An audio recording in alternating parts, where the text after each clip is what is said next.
Hi everyone, I'm Karishma Chawla. I'm a nutritionist and a lifestyle educator, and I'm based in Mumbai with my clinic at Breach Candy. So I'm just going to give you a quick introduction about what exactly do I do. So I basically specialize into weight management, and I cater to all conditions such as diabetes, insulin resistance, PCOS or PCOD as you call it, along with your children health all over in Mumbai and as well as outside Mumbai. Very importantly, what I would want to actually, throw some light on would be that the approach that I really use in order to attain the best possible health is two main approaches. That is basically your gut health as well as your hormones. Because when we actually encompass both of these things well in our body, when your gut and your hormones actually function very, very well, is when you actually reach the or achieve, as I say, the most optimal level of well-being. So it's a very old tale, right? That when you really don't know what's happening in your body, when you're in doubt, you actually start looking at your digestion and your gut, and you'll be surprised that a little later when I actually start talking about our interesting topic today, how actually gut is so important and how it really determines our moods. So now let's get quickly into the topic today, which is how does food actually have an impact with your moods. So let's get into the basics of foods. So I'm going to actually have four elements in order to define what food really is for all of us. Now, most of the times, number one, people think that food is, just about calories. It is just about carbohydrates, proteins, and fat. So, well, let me tell you a little more detail about how food really works. So, food is literally information for your body. It has the ability to actually determine the quality of your blood, cells, tissues, and organs. Now, let me explain this why. So, have you obviously noticed that almost every year, all of us go in with the complete blood work that either we got to do because our family doctor is asking us to do that, or when you go to visit a nutritionist, or perhaps even if you're just going and seeing a physiotherapist. The idea of doing a blood test is typically means that the foods that we eat actually impacts the quality of our organs or of our cells or of our blood, which is actually shown in the score of your blood work. So for example, if you need to look at your vitamin status, like a B12 and D3, where do you look at? Is your blood work. When you want to check that where is more of the blockage, why there's how much of cholesterol built up, where do you check for your lipid profile? It's perhaps also your blood work to begin with. So food is literally information for your body. Secondly, is food is actually it's connection.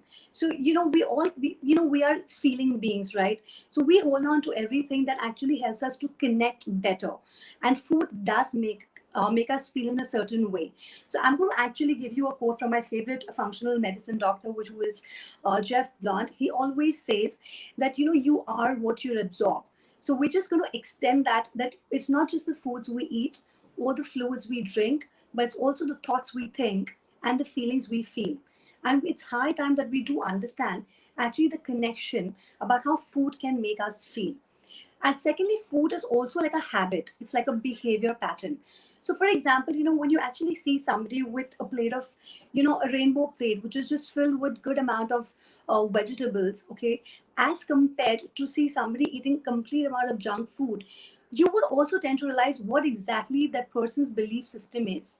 Because food gives us a lot of information and a lot of habit and behavior patterns of a person. Plus, in a country, in fact, not just in our country, I guess it would be completely worldwide, that food is celebratory, right?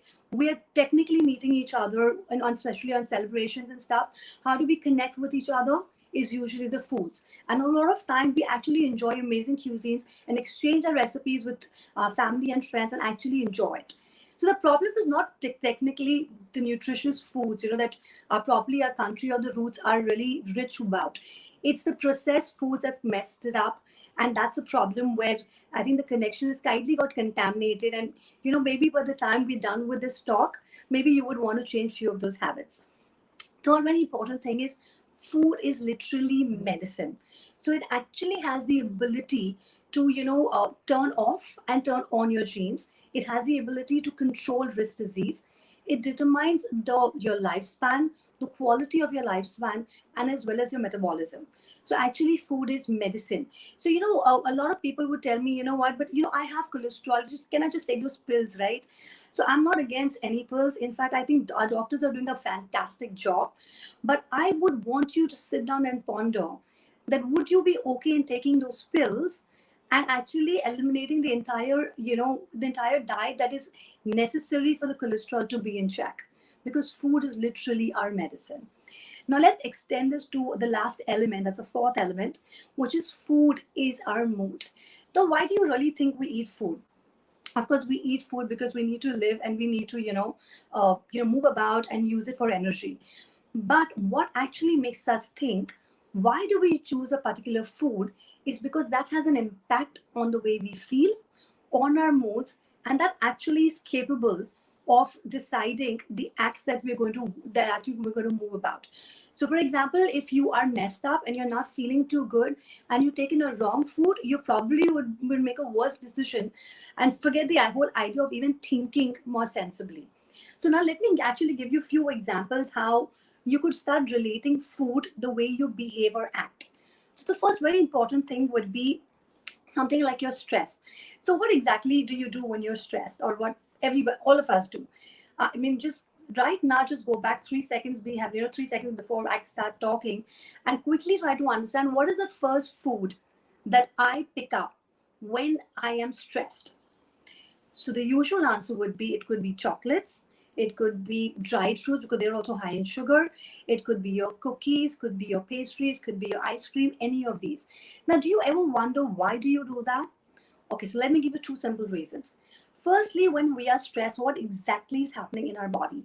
We think when the body is stressed, right, the typical physical phenomena that happens in the body is the body thinks that there's a bear chasing behind him. And because of that, it wants to raise its blood sugar levels, sends it all to the muscles and the heart and everything, and your pressure, which lands up being even higher. And it's actually probably trying to get you ready for a fight. But actually that's not the case, right? Because we live in a very comfortable life where we really don't need to run for our lives. The whole idea is that we are really stressed because maybe we are thinking too much, maybe we had a spat with somebody that was very close to us, or maybe we just had a bad day at work, or it could simply also be that we have a number of chores that we need to do in a day. But we have this habit, okay, I got to do this in like probably in couple of hours, rather thinking that we can place it out and sort of space it out throughout the day.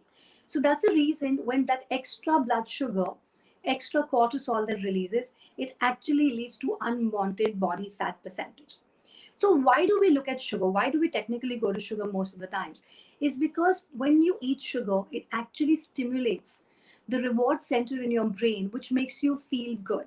So let me give you a fact that actually sugar is much more addictive than cocaine. So now, would you really want to have that much of sugar? Second important thing is when you have sugar and it makes you feel that good, you really think that you are capable of handling that stress. But darlings, let me tell you one thing, what exactly happens. Remember, everything that is unnaturally going up very quickly will eventually have the dip. And that's the reason, again, when we feel the energy dip, we again feel the brain fog and we don't feel good about ourselves. That's how deep the impact of foods actually have on our moods. Second important thing is what I really tend to see when people do is they overdo caffeine. Now, let me tell you, I love caffeine. Coffee is amazing because it has actually amazing antioxidants, perhaps polyphenols, which are very good for the body. But is excessive consumption of caffeine going to give you the same benefits? Then the answer would be no. So the idea is having actually the right kind of caffeine and at the right time. But when people get stressed, they overdo the stimulants. So what exactly would happen? So for example, if you need to really go in for a meeting or an interview that you're really looking forward to, and you're actually feeling very, very anxious, you actually start sipping on a good amount of coffee. In fact, that stimulant can actually make you feel more anxious. Now, do we need that? The answer would be no. Third important thing is that people also turn towards alcohol. When you've had a bad day at work, you've had like you just not your life is not moving the way it needs to move. I want to feel better. So what do? I start gulping in a good amount of alcohol and stuff like that. Now, what essentially happens when you have too much of alcohol, or when you're having alcohol when you really don't need it, it does lead to release in the extra estrogen in the body, which actually makes you feel more emotional about things. So technically, if you probably even had, the entire capacity to deal with the situation better, you probably really would not right now, because you've actually had the alcohol and that's not making you feel that good. So these are all the things that you really, really need to understand how they affect your moods and how they can affect the way you behave in a situation. Second, another important thing that you all could try understanding is, a lot of times, we don't know what kind of foods are working for us and what foods are not working for us. So if you are actually indulging into foods that you're not tolerant to, right, they actually can make you feel fatigue and brain fog, and boom, all the way down again, you can't really have a logical, probably a conversation with somebody at all. So these are the factors that are really play a very important role in understanding what kind of food should you actually pick. Now let me go to my second element, which is basically the gut health. Now you'll be surprised to know that our gut health has implications or functions beyond digestion. Now, the feel good hormone, that is your serotonin, okay, which determines your mood and behavior, is actually produced in your gut. So, if your gut is not healthy enough, you're going to get an imbalance of serotonin, and that's one reason why you could actually have dips in your complete moods. Now, how does the gut health actually help you to do this?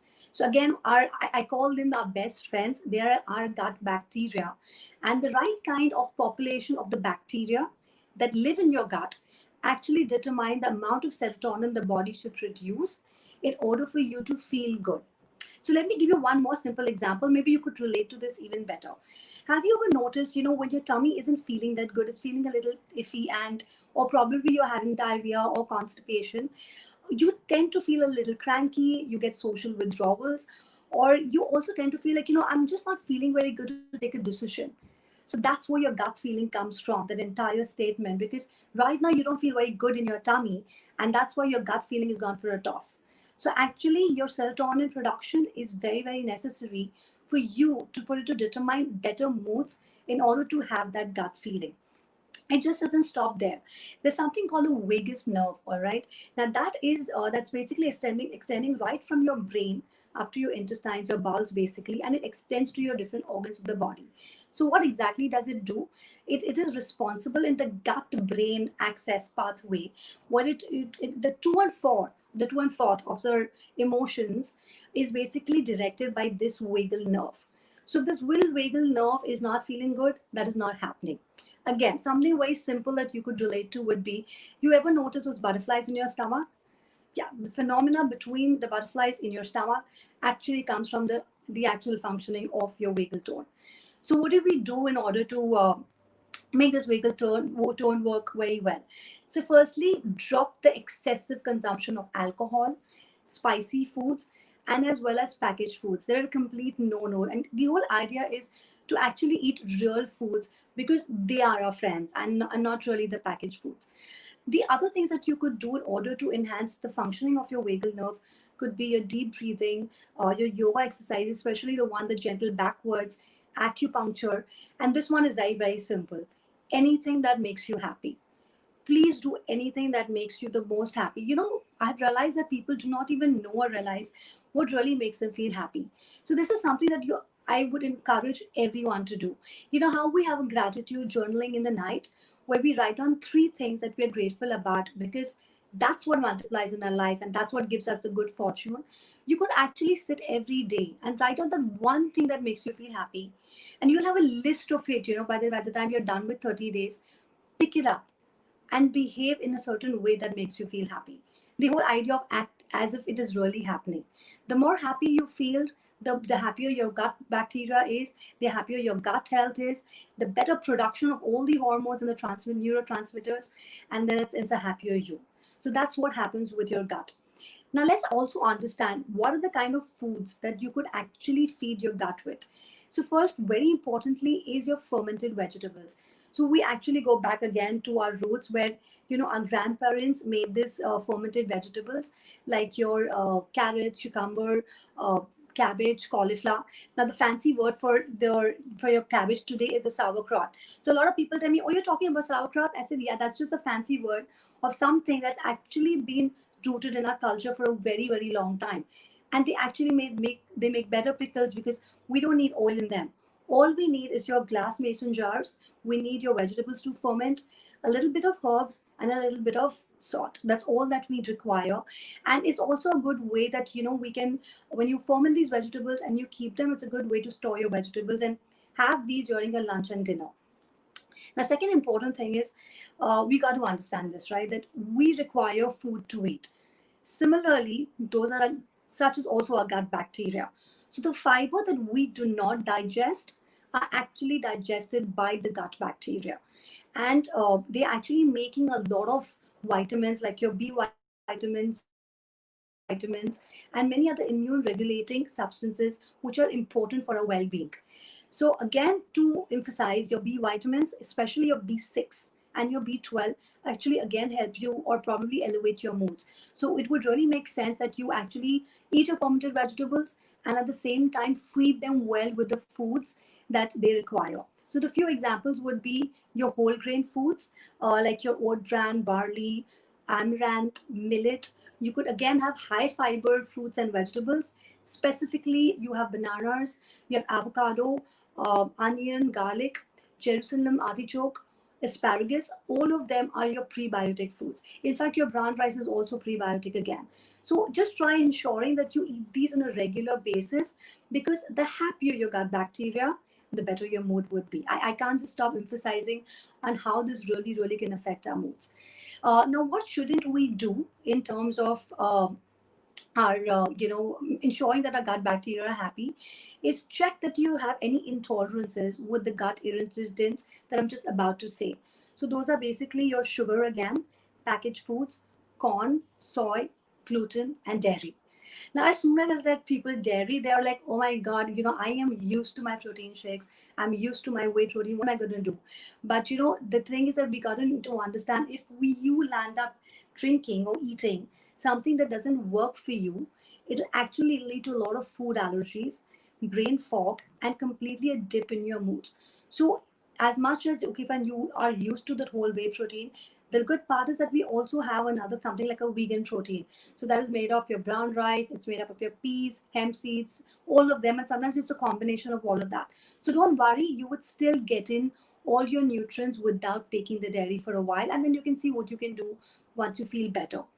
Another very important thing is that please ensure that you limit the uses of anti-inflammatory drugs and antibiotics. Now, whenever you're taking any of these drugs, please be in touch with your doctor, because most of the time we are just so used to popping a pill rather than slowing down and understanding what our body is really telling us to.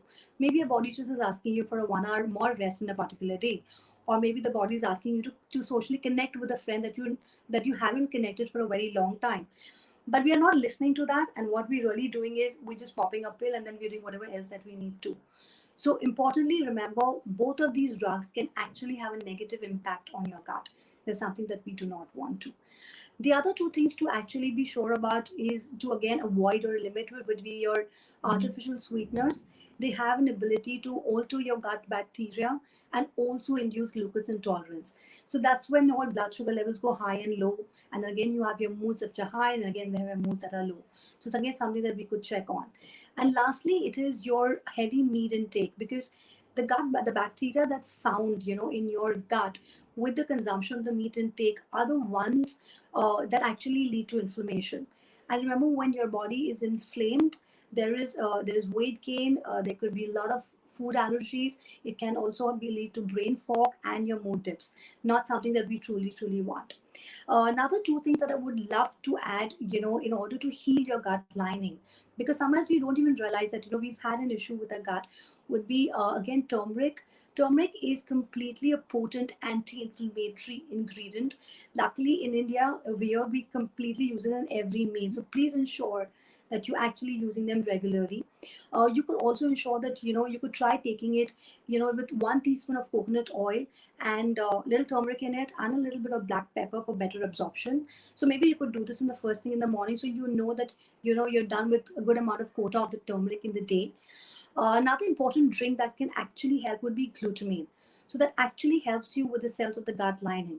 So remember, the better your gut cells are thriving, the better your gut health is. So the entire ecosystem for your bacteria becomes a better place to stay in. Like it's similarly, like you want to live in better homes because we want to feel good, we want to feel more secured. So why not also do with those gut bacteria that's living in what's living in our gut and probably is more dependent on us. So that's another thing that we could look at. Very important thing that another important foods actually that can help us with elevating our moods would be your foods that are rich in vitamin B6. So two few of them too would to talk about would be your oats, spinach, walnuts, your B12 again because that's your eggs, salmon, and salmon, and yogurt. Then we also have serotonin-rich foods that are basically your bananas, kiwi, plums, pineapple, walnuts, and lastly we have tryptophan-rich foods. So the tryptophan is basically converted into serotonin, which makes you feel better again.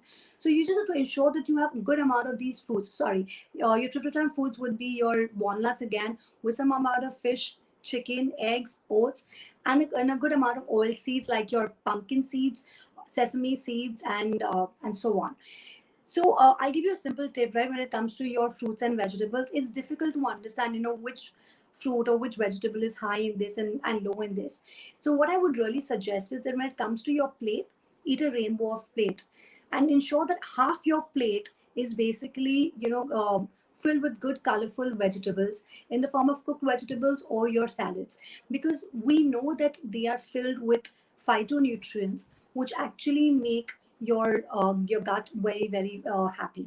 So just ensure that, because what are we used to, we are used to a high carbohydrate meal.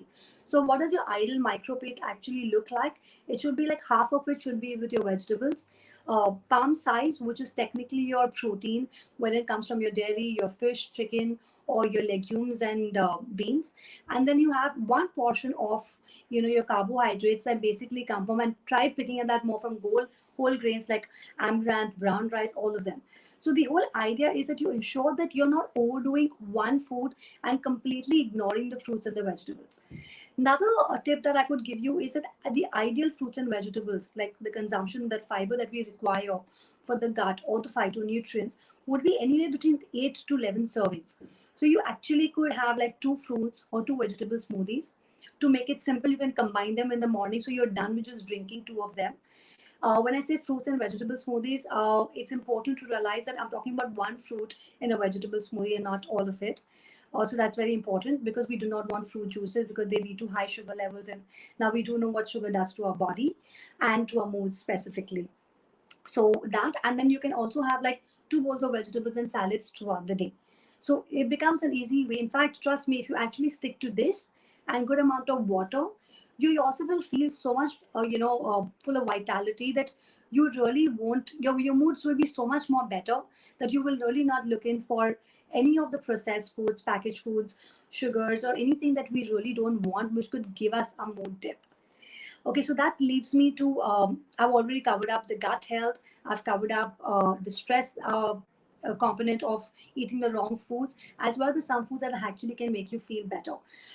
To actually end this would be one last thing that I would like all of you to check in is, when do you really think that you need to eat a wrong food that is going to make your food feel better? So let me give you 3 examples. Maybe you had like a bad day at work, and then you thought that, what, maybe I just need to go eat like, a tub of ice cream at home. Maybe you came back home and you felt a little lonely and you did not have somebody to share your meal with. So you decided again to go in, to the kitchen and look at the wrong food. Or you probably are in an unfulfilling career. So the idea is, we always replace foods to make us feel better, to make us feel temporarily good. So we actually push up that push the entire topic, which is the root cause of why you're feeling bad, under the carpet. So I would encourage you that every time okay, that you think that you are actually craving for the wrong foods, sit down and actually see, is there anything in your circle of life that you're missing, or it's not as the way you anticipated it to be? Maybe you got to work on that rather than looking foods as replacement. Until unless you really reach that level of awareness that you know that all of these foods make you feel better, and actually you just need food to feel better. So maybe then you could actually, pick up like an apple to feel better, or pick up a banana to feel better because you know it has serotonin, rather than actually going in for foods that actually only can lead to health disorders at a later stage in life. So let's honor that, that the food is not the problem, it's a choice of the food. And yes, your food has a very, very deep impact on what you feel. It's predominantly because everything happens in your gut, in your digestion, right? And our gut is the size of a studio apartment or a tennis court or half a size of a badminton court. And that's why whatever you put in inside your gut actually has such a deep impact. And I'm just going to give you one last tip, okay, that how you could enhance your digestion. Because one part is about you eating great food, but the other part is, are you actually enjoying that great food? Is that food actually breaking down in a manner that is going to digest properly and in short make you feel that better? So in that case, just remember, chew your food 20 to 30 times. That means every bite 20 to 30 times, because your digestion really pretty much begins in your mouth. In fact, that's the only time that is the physical breakup of the food, because once it's in your stomach, everything that happens is more chemical processes along with the enzyme taking place, right? So your mouth is the way digest is the place where digestion starts. So I would just encourage you to ensure that you eat that well. So I think I'm done with giving you enough inputs about food and how it impacts the mood. So I hope that next time when you're trying to look at what foods make you feel better, please go back in case you guys have made any notes and understand how food can actually impact your mood and which would be the best one in order to make you feel better. Do we have any questions right now, or okay? It is very very okay. Does lifestyle change the way we eat and our mood? Absolutely, it does. Okay, let me give you a simple example. My sleep and stress both actually come under the bracket of lifestyle. Okay, so when you are stressed, is exactly what I told you, what your body will actually do, and it's going to ask you for stimulants, packaged sugars, and stuff, and the foods that we really, really don't need, and that is going to temporarily make us feel better, and eventually it will be, followed by a dip and actually leave you in a place where you feel miserable. Second important thing, how you could look at it would be, say for example, we require around 7 to 8 hours of sleep every day, and you will end up sleeping only for like 5 hours or 4 hours or 6 hours because you're saying that you have number of things to do the entire day, right? When you sleep lesser, or the poor quality sleep that you have will actually lead to increase in cravings, a lot of binge eating the latter part of the day, which is usually followed by a mood dip. So yes, your lifestyle makes a lot of difference. Another important thing that you could understand is exercising. So what does exercise actually do? Exercise actually helps the release of your dopamine, which is one of the most important neurotransmitters that make us feel very, very good.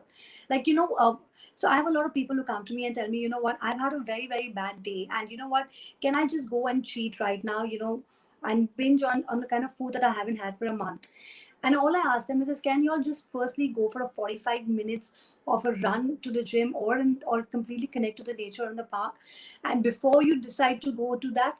And they said, okay, fine. They would do it, and they've actually done it. And 45 minutes later, they seriously don't want to indulge into the cheat meal, because that's what the lifestyle has done to them. That's what the exercising has done to them, and that's what makes a lot of difference. So I hope I answered that question well. Which are the happy foods? So again, going back to what we started, firstly, it would be your probiotics. It'll be your probiotics, which is your beneficial bacteria that's present in it. That's your fermented vegetables. Secondly, whole grains, high fiber fruits and vegetables. Your serotonin rich foods like your kiwi, banana, pineapple, walnuts. Your B6 foods again, which is your oats, spinach, walnuts. Again, when it comes to your B12, because in terms of your your animal foods. And also I would encourage everyone to actually do a vitamin status like a B12 and D3 every 6 months, and see that, ensure that you're eating those rich foods, as well as, in case you require any supplements, because a balanced diet would be along with the right kind of foods, with the right kind of timings, and you ensure that you take high quality supplements, because together they can really give you what you truly want. So I think the feel good factor foods would be with that. How to start the day with a good mood, which are those nutrients to start your day with. What you could really do is to begin your day with it. The whole idea is start your day with, alkalizing your body. So you can start your day with lime water. You could also add a little cinnamon powder in it, because it would help you with your blood sugar levels. And we do know that once we actually, stabilize the blood sugar levels, we do not have the mood swings. Another powerhouse would be again a vegetable juice with a fruit thrown on it, and that could be boosted. Like a simple example, like a spinach or a kale, with an apple or an orange, and also your 1 tablespoon of blueberries. You could supercharge them with chia seeds or flax seeds, which again your good fats. Again, your omega 3 is going to help you with feeling very good. So remember, when you are when your morning is slow and you're actually going very well with whatever you're doing, right? It's a feel good factor by itself. So even if you have 20 things to do, right, your cortisol is very high in the morning, because you have 10,000 things to do. And also that helps you with your gut motility, right? That's the reason you go in the washroom to poop. But at the same time, if you're not slow and you're not having these alkalizing agents, it can actually lead to a dip in the mood by the afternoon. So that is what is the most important. And a very important food to start, your day with would be your proteins, because your proteins are your mood busters and your healthy fats. So it could be like your eggs, it can be your shakes. You could either have your whey protein or you have a vegan protein. Good with any of these. You could also put the protein in your vegetable smoothies, and you could have like a plate of, like, avocado. I mean, all of these really really help. And by mid morning, you can start having some of the nuts, because we know walnuts again actually help us with our moods. So yeah, these are the foods. And does the mood we have during affect the absorption of the nutrition in the body? Yes, it does, because okay, again, going back to what we spoke about, the stress, right? So what exactly happens when you are stressed? So when you're stressed okay, let me give you a very simple example. When you're stressed, there's an initial stage that the body is stressed, so the body prepares itself to, in order to deal with it. Now, stress may not always be that you have some things to do. Stress can also be the way you think, the way you worry, that you're anxious, you don't think you're good enough, or you're just bored, and that's kind of getting on to you. So that's when the stress levels in the body go high. There comes an adaptation stage where the body is trying to understand कि ठीक है, this is what is happening to us, but is supposed to calm itself down, but we don't, because we are still anxious about a lot of things, or we still think we are not in the right state of mind. That continues, and instead of coming down, it actually remains where it is. Now, this causes inflammation in the body. So, what exactly does it do when it causes inflammation in the body? Firstly, when you get in, there's a lot of inflammation in the body. There is that's going to be in your gut. Again, there's a gut-brain barrier, which is the inflammation will also lead to your brain, and then there will be your brain fog and mood dip again. So that's how closely it is connected. Also, when you have inflammation in the body, what happens is either you invite a lot of diseases, or the cells, their fat cells, also get inflamed. So if you are on a fat loss journey, or you're trying to eat better, you're doing everything else, but it's not really working, is because the inflammation in the body has inflamed the fat cells, and now they're resistant to burning. So now you're in a vicious cycle again. So there's a very strong connection between your gut brain and brain gut. Okay, and that's the reason both the ways the moods will get affected. And lastly, when your body is inflamed, whatever you eat, okay, I could be eating like the best supplements, and I could be eating the best foods, it the foods or the nutrients will not break down, and they will not get absorbed. So in short your body is really doing nothing. You're not really taking the full advantage of the right kind of food or supplements that we're consuming. So that's how it really affects the absorption of the nutrients in our body. Okay, so do I have any more question, or we're good to go? I guess we are. Um, so I hope you guys enjoyed the show as much as I like talking about it, because it's really one of my favorite topics. And And be safe, take care. Till I see you all next time. Bye bye.